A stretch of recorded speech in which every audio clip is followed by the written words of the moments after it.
दुनिया के नज़र में तो वो एक फेल्ड बिजनेस था चपाती मेकिंग मशीन का। हम उसको आज भी अपना पहला सक्सेसफुल बिजनेस मानते हैं, क्योंकि पैसा एक अलग अकेला पैरामीटर नहीं है। जो एक्सपीरियंस, नॉलेज है, और एक बोलते हैं ना कि सक्सेस आदमी को अच्छी चीज़ें देता है, लेकिन फेलियर आदमी को स्ट्रांग बनाता है। तो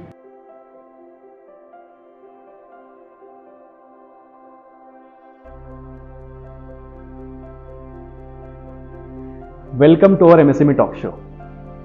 आज हम पहुंचे हैं मैकफोर्स लिमिटेड के ऑफिस में, जो कि ऑन करता है इंडिया का largest e commerce platform electronics and robotic parts में, रोबो.इन। हम आज मिलेंगे मिस्टर अतुल डोमरे जी के साथ, जो कि को फाउंडर एंड मैनेजिंग डायरेक्टर हैं मैकफोर्स के। एंड हम उनसे जानेंगे कि कैसे चार दोस्तों ने मिलकर इस आइडिया की कल्पना की, इस कंपनी की शुरुआत की, और कैसे इसे one of the largest e commerce platform बना दिया अपनी कंट्री का इलेक्ट्रॉनिक्स और रोबोटिक पार्ट्स में, और कैसे वो एक स्टार्टअप से एक पब्लिक लिस्टेड कंपनी बन पाए। चलिए मिलते हैं अतुल जी के साथ। हमारे साथ हैं आज मिस्टर अतुल डोमरे जी, जो कि managing director and cofounder है मैकफोर्स लिमिटेड के, जो कि एक largest e commerce platform of India in robotics and electronics parts, रोबो.इन को ऑन करते हैं। सर, स्वागत है आपका। First of all congratulations. Recently आप बहुत न्यूज़ में थे। आपकी कंपनी मैकफोर्स लिमिटेड, आपका आईपीओ सक्सेसफुली लॉन्च हुआ है, लिस्ट हुआ है बीएसई एसएमई प्लेटफॉर्म पे, और रिटेल इन्वेस्टर्स ने बहुत इंटरेस्ट लिया है, और 192 टाइम्स और सब्सक्राइब हुआ, तो congratulations for that. Thank you Rakesh ji. First of all thank you for having us here. आपने हमें यहाँ पे आने का मौका दिया है आपके पॉडकास्ट पे, और आपके थ्रू हम दर्शकों तक भी पहुँच पाएंगे, जो एक अच्छा मौका है। तो थैंक यू फॉर हैविंग अस। तो बहुत ही इंस्पिरेशनल जर्नी रही है सर, आपकी इंस्पायरिंग जर्नी रही है। तो हमारे ऑडियंस को आप हम बताना चाहेंगे आपके थ्रू कि कैसे आप इंस्पायर हुए रोबो.इन को स्टार्ट करने के लिए, और कैसे आप यहाँ तक पहुँचे। इंस्पायर तो थोड़ा बड़ा वर्ड हो जाएगा वैसे। हमारे केस में at least it was an idea. तो थोड़ा पीछे जाएंगे अगर समय में, 2006 में वी ऑल जो रोबो के को फाउंडर्स थे, हम कॉलेज के दोस्त थे सबसे पहले। तो 2006 में हमने MIT कॉलेज को थ्रू, जो पुणे में ही है, वहाँ पे इंजीनियरिंग में हमने सबने एडमिशन लिया था। फिर हम दोस्त बने कॉलेज में, और हमारे एक दोस्त है सत्यजीत देशपांडे, उनका घर कॉलेज के पास ही था, और हम आते जाते रहते थे उनके घर में। तो उनके पिताजी प्रशांत देशपांडे, उनको हम सत्या के पापा ही बुलाते आज भी। तो सत्या के पापा was our first you can say contact, जो प्रॉपर बिजनेसमैन है। उनका एक बिजनेस है पुणे में ही, और हम आते जाते रहते थे उनके घर। तो उनसे बहुत ऐसे इंटरेक्शन होता था इन जनरल। वो बताते थे अपने बिजनेस के बारे में, या एक over the 2-3 years of period, वो बोल सकते हैं आपके एक आइडिया था। उनसे बात करके लगा कहीं ना कहीं कि बिजनेस करना चाहिए, हम भी कर सकते थे। लेकिन कॉलेज के दिनों में कोई ऐसा बहुत सॉलिड वो नहीं होता है, तो it was just an idea के लेवल पे था। फिर वो 2-3 सालों में वही कॉलेज अपना चलता रहा, और मुझे लगता है यही एक आइडिया था जो बाद में जर्नी में कहीं ना कहीं ये उनके साथ जो इंटरेक्शन हुआ या जो बातचीत हुई, तो वो कहीं ना कहीं बाद की जर्नी में हमें डिसीजन लेने में हेल्प किया, कंपनी चालू करना है या जो भी आगे हुआ उसमें। वही एक आइडिया का पॉइंट बोल सकते हैं। ओके, तो शुरुआत में आप चार दोस्तों ने कंपनी की शुरुआत की मैकफोर्स की। उसके पहले आपने चपाती मेकिंग मशीन का भी ट्राई किया था, कि कंपनी शुरू की थी जो कि चपाती मेकिंग मशीन बनाती थी। और कैसा था वो एक्सपीरियंस आपके लिए, कैसे उस एक्सपीरियंस ने आपको यहाँ पर हेल्प किया। दुनिया के नज़र में तो वो एक फेल्ड बिजनेस था चपाती मेकिंग मशीन का।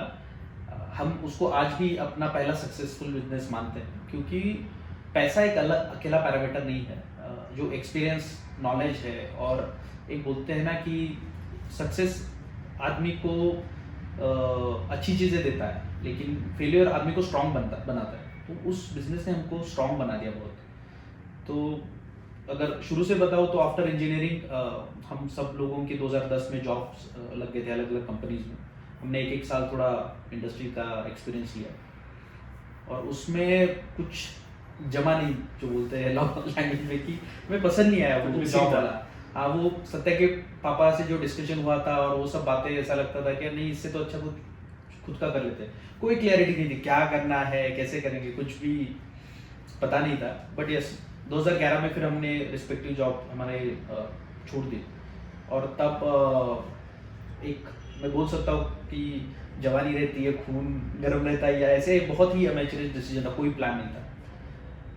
हम साथ में आए, बैठे, फिर कुछ आइडियाज थे, फिर उनमें से वो मशीन्स का, चपाती मशीन का फिगर आउट किया कि हाँ, कहीं पे दिखते नहीं है चपाती मशीन्स शादियों में या जनरल आप बड़े बड़े खाने वाले मेस में भी जाएंगे तो उसको कर सकते हैं, मार्केट ऐसा दिखा हमें।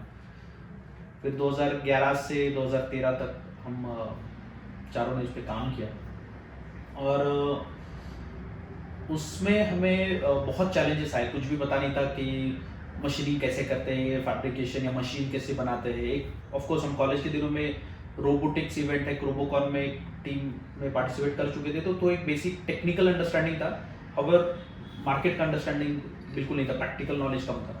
तो वो 2 साल में हमने बहुत काम किया है। वो machine for some technical reason नहीं बन पाया, बट हमें बहुत एक लोगों से जान पहचान हुई, बेसिक समझे बिजनेस के कैसे करते हैं। हम थोड़े से ओपन अप हुए टू द मार्केट। और जब 2013 में वो बिजनेस लेट्स से हमने स्टॉप कर दिया क्योंकि वो मशीन का काम वर्कआउट नहीं हो रहा था, तो कहीं ना कहीं वही जो बेस हमने बिल्ड किया था नॉलेज का, एक्सपीरियंस का 2 सालों में, उसने हमें हेल्प किया मैकफॉस या रोबो.इन चालू करने में। क्योंकि चपाती मशीन के टाइम में हमने रियलाइज कर लिया था, प्रॉब्लम हमने फेस किया था कि मैकेनिकल फैब्रिकेशन वगैरह तो एक बार के लिए मिल जाता है इंडस्ट्रीज में, लेकिन जो इलेक्ट्रॉनिक के पार्ट्स है, वो भी नए नए पार्ट्स से नहीं मिलते, वो नहीं मिलते। तो आपने गैप आइडेंटिफाई कर लिया। वो गैप आइडेंटिफाई हमको तब हो गया था और वही एक बेस बना हमारे इस नए बिजनेस के लिए, रोबो.इन। तो फिर 2014 में ये, क्योंकि देखिए 2 साल आप जब वो, भले ही वो बिजनेस फाइनेंशियली फेलियर रहा हो, लेकिन 2 साल जब आप बिजनेस करते हैं तो उसके बाद एक माइंडसेट नहीं रहता। तब हम वो बिजनेस तो बंद कर दिया था, लेकिन माइंडसेट क्लियर था कि यार अब जॉब वगैरह तो नहीं करेंगे, क्योंकि हम ज़माने से 3 साल पीछे हो गए, तो वहाँ पे क्या ही कर लेंगे। और बिजनेस का तो हंगर फिर भी था, फायर तो था कि यार कुछ तो करना है अपना ही। फिर 2014 में हमने रोबो.इन शुरू किया और रोबो.इन का आइडिया आ गया, इंसेप्शन हो गया 2014 से 2014 से 2022 तक का जो सफ़र है आपका, शुरुआत से लेकर अभी आप जो लिस्ट हुए हैं प्लेटफॉर्म पे, बीएससी पे, तो स्ट्रगल्स आई एम श्योर रहे होंगे, उसके अपने अलग चैलेंजेस हैं। How was it, how you started और अभी तक आप कैसे पहुंचे यहाँ पर? शुरू तो बहुत सिंपल था कि यार ये पार्ट्स मिलते नहीं है, तो ये पार्ट्स मिलने चाहिए, उसके लिए काम करते हैं। और हमारा एक पार्टनर है, one of the Jayesh Jain, तो उनको आइडिया था कि ई-कॉम वेबसाइट्स वगैरह कैसे बनाते थे, वो बना चुके थे ई-कॉम वेबसाइट। तो बोले कि ठीक है, फिर एक ऑनलाइन वेब स्टोर बना देते हैं रादर दैन एक जस्ट सिंपल वो करने के। तो शुरू में हमने ऑनलाइन वेबसाइट रजिस्टर कर दिया, फिर हम एक ई-कॉम स्टोर की तरह लॉन्च हो गए टू सपोर्ट पीपल्स आइडियाज, लोगों को पार्ट्स देने के लिए। तो उस टाइम एक अलग ही ई-कॉम स्टोर चलता था, वो बहुत आई से कि इंडिया में भी ई-कॉम का एक स्टार्टिंग पॉइंट ही था। तब अमेजोन भी इतना एग्रेसिवली काम नहीं करता इंडिया में, फ्लिपकार्ट था, एक ईबे करके था प्लेटफॉर्म थोड़ा बहुत, बाकी ऐसे नीश इलेक्ट्रॉनिक नीश स्टोर जो जैसे आज बेबी प्रोडक्ट्स के लिए अलग स्टोर है, मे बी कुछ इलेक्ट्रॉनिक प्रोडक्ट्स के लिए अलग स्टोर बन गए हैं, तो वैसा माहौल नहीं था आज जो मैच्योरिटी लेवल आई है मार्केट में। तो हमारा इलेक्ट्रॉनिक स्टोर ऐसा था कि हाँ, एक ई-कॉम प्लेटफॉर्म बना लिया और लोगों से ऑर्डर लेते थे, और उसके बाद वो मटेरियल हम अवेलेबल कराने का कोशिश करते थे। Those were the starting days.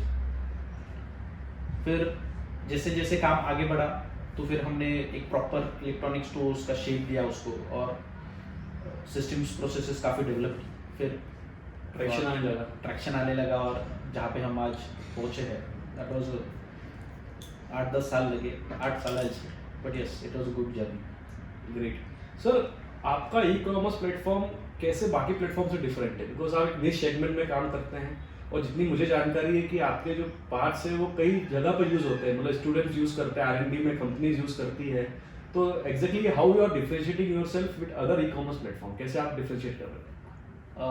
Yes, so generally लोगों को एक फ्लिपकार्ट अमेजोन टाइप के ई कॉमर्स स्टोर्स पता ही रहते हैं।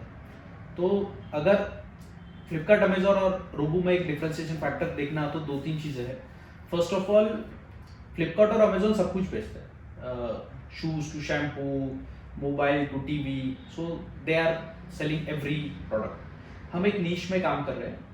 हाँ, इलेक्ट्रॉनिक कंपोनेंट्स, जो इंडस्ट्रियल इलेक्ट्रॉनिक कंपोनेंट्स या इंडस्ट्रियल इलेक्ट्रॉनिक पार्ट्स बोल लीजिए, उन्हीं प्रोडक्ट्स पे हम फोकस कर रहे हैं, नंबर 1। दूसरा है कि अमेजोन और फ्लिपकार्ट एक एग्रीगेटर प्लेटफॉर्म टाइप है, तो वहाँ पे multiple sellers across the India अपने प्रोडक्ट्स या अपना सामान लिस्ट करते हैं, वो उनके थ्रू बेचते हैं।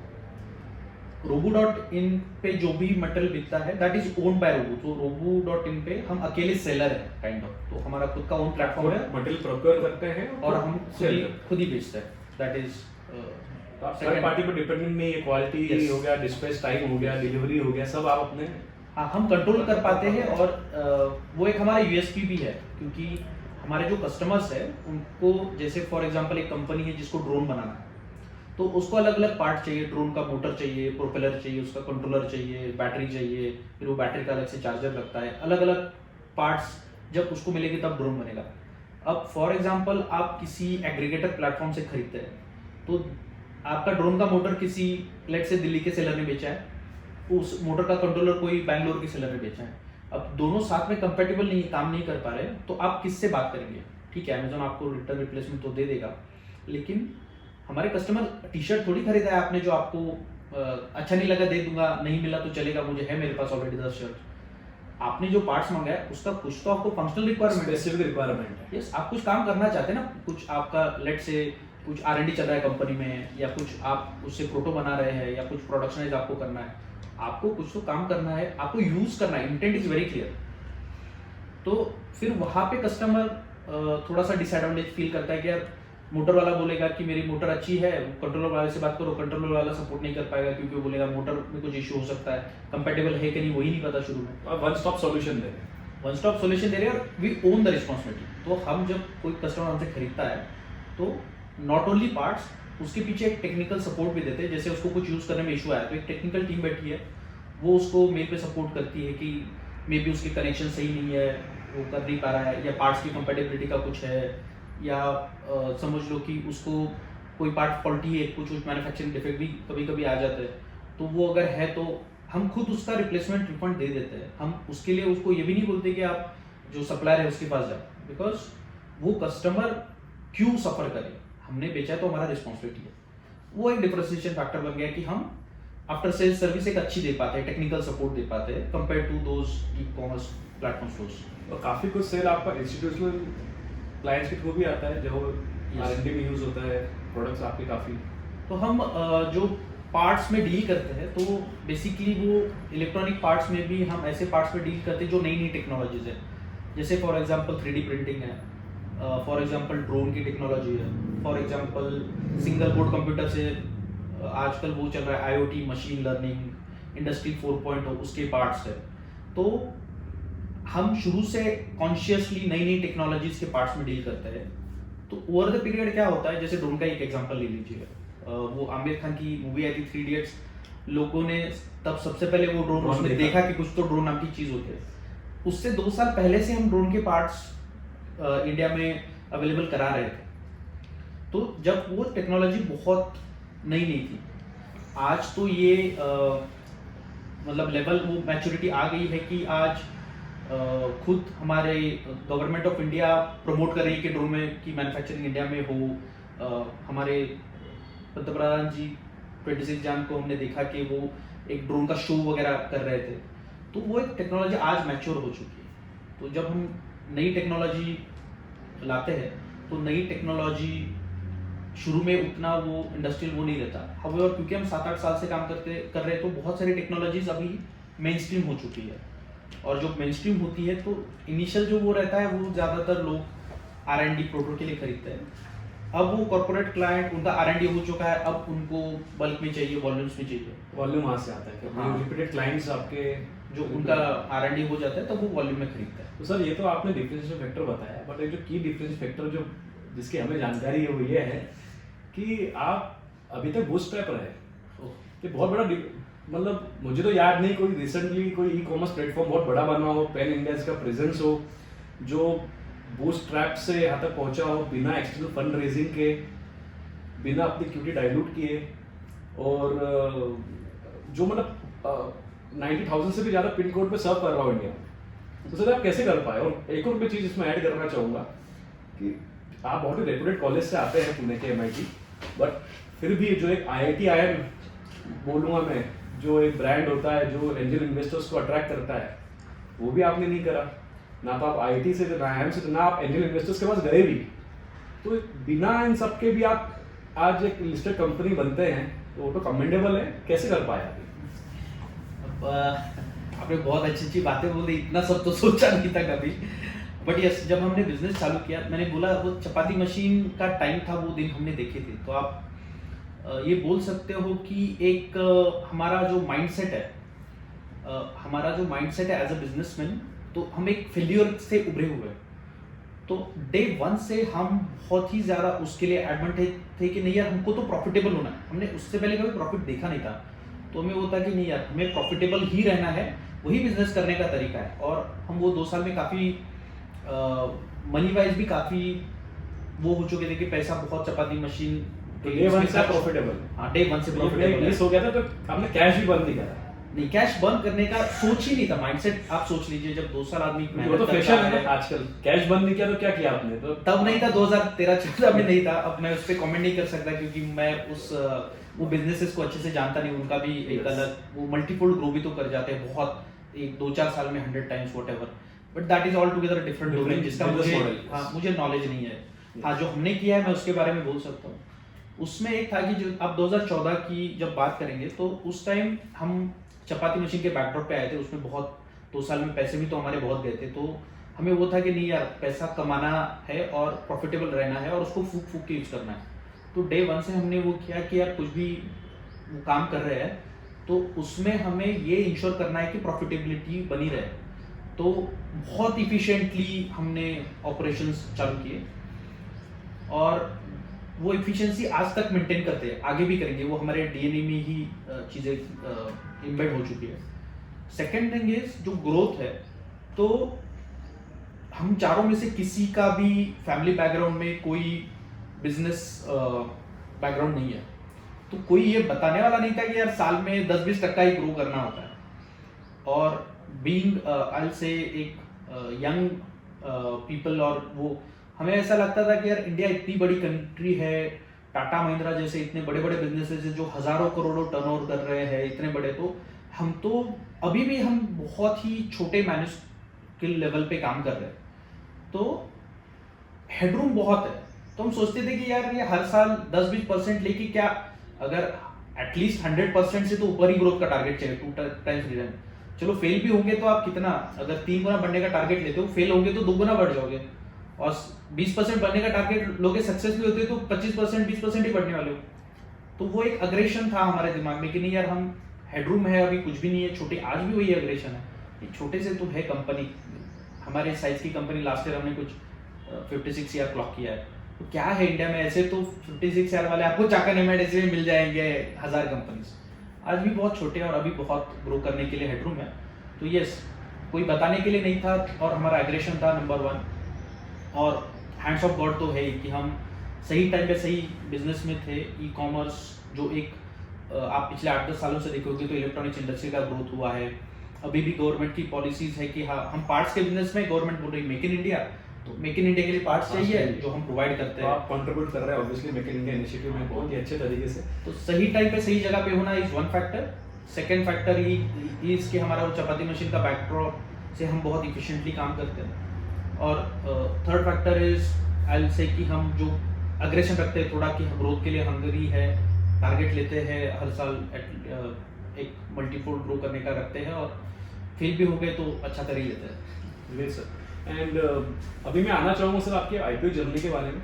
एंड ये हमारे ऑडियंस के लिए बहुत ही इंपॉर्टेंट है, क्योंकि MSMEs को जो एवेन्यू मिले हैं लिस्टिंग प्लेटफॉर्म पे जाने के और फंड रेज करने के, ये बहुत ही ज़रूरी है उन्हें अवेयर होना इस बारे में कि आज MSMEs भी लिस्ट हो सकते हैं। और आपने तो वो पूरी जर्नी को अभी आप थ्रू होकर बहुत ही शानदार आपकी ओपनिंग रही है लिस्टिंग पे।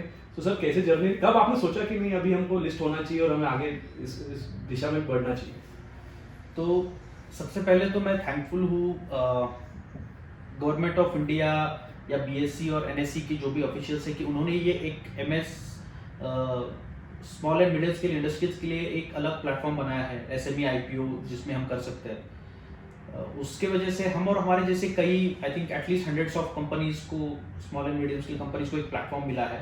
अदरवाइज आपके पास रास्ता नहीं था। आपको एक इन्वेस्टर, या तो आप एंजल इन्वेस्टर बैंक से फंडिंग ले सकते हैं, या तो अगर अग्रेसिव फंडिंग चाहिए तो आप फिर इन्वेस्टमेंट एंजल इन्वेस्टर्स वगैरह से ले सकते हैं। तो एक नया एवेन्यूज खोल देता है। तो आई एम रियली थैंकफुल कि ये किसी ने तो सोचा और वो, और आज जिस भी लेवल पे बहुत सपोर्टिव है ये सारे इनिशिएटिव्स। दूसरा आपने जो बोला कि ये आइडिया कहाँ से आया, तो आई थिंक एक साल भर पहले जो मेरे बिजनेस पार्टनर्स है, one of the founders of the company Vinod, तो वो समहाउ 7-8 साल पहले उसका ड्रीम था कि नहीं यार हम एक लिस्टेड कंपनी बनाएंगे। एक होता है ना कि कुछ तो बड़ा करना है, तो बड़े को आदमी एक अगर शेप दे देगा तो वो अच्छा रहता है। तो वो बोलता रहता था कि यार एक हम लिस्टेड कंपनी बनाएंगे, लिस्टेड कंपनी बनाएंगे। कुछ भी पता नहीं था तब कि उसका क्या मतलब है, डिटेल्स निटी-ग्रिटी कुछ नहीं पता था, बट लिस्टेड कंपनी की इज्जत होती है और अच्छी कंपनी होती है, इतना ही पता था। तो वो कहीं ना कहीं बोलता रहता था। और एक साल भर पहले हम थ्रू सम कॉन्टैक्ट्स हम को ये पता चला कि SME IPO भी होता है और ये सब चीज़ें होती है।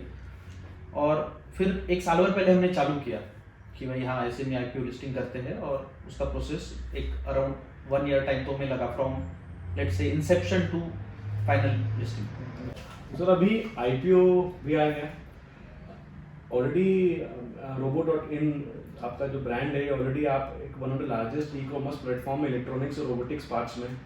क्या फ्यूचर विजन है आपका, क्या आप अपना फ्यूचर देखते हैं? फ्यूचर विजन तो IPO के बाद कुछ बदला नहीं, मैं बोलूँगा। यस, थोड़ा अकाउंटेबिलिटी, रिस्पॉन्सिबिलिटी और हम फील कर रहे हैं और उसके साथ ही आगे बढ़ेंगे। बट हम जैसे पहले थे वैसे ही करेंगे। हम ऑलरेडी एक कंसिस्टेंट अच्छा काम करते आ रहे हैं, बहुत उसमें कुछ अलग करने का जरूरत नहीं है। Just walk the path. अगर अच्छा चल रहा है तो वाई टू रिइन्वेंट द व्हील।